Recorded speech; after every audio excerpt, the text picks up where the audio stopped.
ನಮಸ್ಕಾರ. ಪವಿತ್ರವಾಣಿ ಚಾನಲ್ಗೆ ನಿಮ್ಮೆಲ್ಲರಿಗೂ ಪ್ರೀತಿಯ ಸ್ವಾಗತ. ನಾವು ಯಾವುದೇ ಶುಭ ಕಾರ್ಯವನ್ನು ಆರಂಭಿಸುವ ಮುನ್ನ, ಯಾವುದೇ ಪೂಜೆ ಮಾಡುವ ಮುನ್ನ ಮೊದಲು ಗಣೇಶನನ್ನು ನೆನೆಯುತ್ತೇವೆ. ಆದರೆ ನಾವು ಪ್ರತಿದಿನ ಹೇಳುವ ಗಣೇಶನ ಆ ಶ್ಲೋಕದ ನಿಜವಾದ ಅರ್ಥ ನಮಗೆ ಗೊತ್ತಿದೆಯೇ?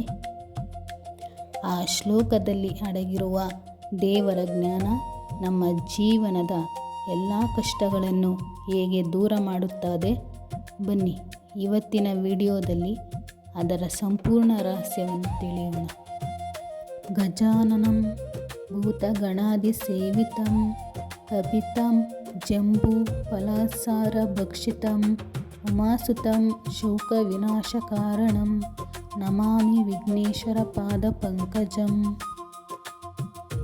ಸ್ನೇಹಿತರೆ, ಈ ಶ್ಲೋಕದ ಅರ್ಥ ಅತ್ಯಂತ ಆಳವಾಗಿದೆ. ಗಜಾನನಂ ಎಂದರೆ ಆನೆಯ ಮುಖವುಳ್ಳವನು, ಭೂತಗಣಾದಿ ಸೇವಿತಂ ಎಂದರೆ ಪ್ರಕೃತಿಯ ಎಲ್ಲ ಜೀವರಾಶಿಗಳಿಂದ ಪೂಜಿಸಲ್ಪಡುವವನು, ಕಪಿತಂ ಜಂಬೂಫಲ ಸಾರ ಭಕ್ಷಿತಂ ಎಂದರೆ ನೇರಳೆ ಮತ್ತು ಬೆಲ್ಲದ ಹಣ್ಣುಗಳನ್ನು ಇಷ್ಟಪಟ್ಟು ತಿನ್ನುವವನು, ಉಮಾಸುತಂ ಎಂದರೆ ಪಾರ್ವತಿ ದೇವಿಯ ಪ್ರೀತಿಯ ಮಗ, ಶೋಕ ವಿನಾಶ ಕಾರಣಂ ಎಂದರೆ ನಮ್ಮ ಮನಸ್ಸಿನ ದುಃಖ ಮತ್ತು ಕಷ್ಟಗಳನ್ನು ನಾಶ ಮಾಡುವವನು. ಅಂತಹ ವಿಘ್ನೇಶ್ವರನ ಪಾದ ಕಮಲಗಳಿಗೆ ನಾನು ತಲೆಬಾಗಿ ನಮಸ್ಕರಿಸುತ್ತೇನೆ ಎಂದು ಇದರ ಅರ್ಥ.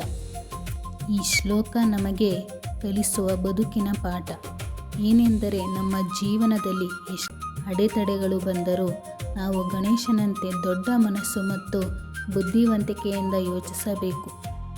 ದೇವರ ಮೇಲೆ ಸಂಪೂರ್ಣ ನಂಬಿಕೆ ಇಟ್ಟು ಹೆಜ್ಜೆ ಇಟ್ಟರೆ ನಮ್ಮ ಹಾದಿಯಲ್ಲಿರುವ ಎಲ್ಲ ವಿಘ್ನಗಳನ್ನು ಆ ಭಗವಂತನೇ ದೂರ ಮಾಡುತ್ತಾನೆ.